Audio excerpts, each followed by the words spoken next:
आज्ञा लुण भात खाई शोई पड़िब सिना केबे निज लोक पाखे हाथ पतेइब नाही।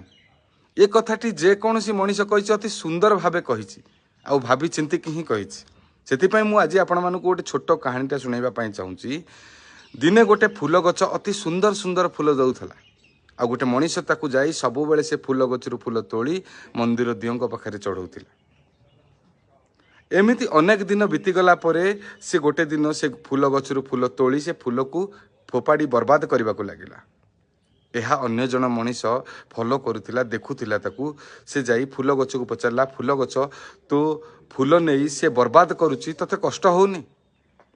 फूल गछटे हसिक जवाब देला नाई मत कष्ट तो हुए किंतु ताकू देखिले मुझे सबकि भूली जाए कहीं ना तार खुशी देखिकी मो कष्ट को मु भूली जाए। एमिति आम परिवार रे मध्य अनेक लोक अच्छा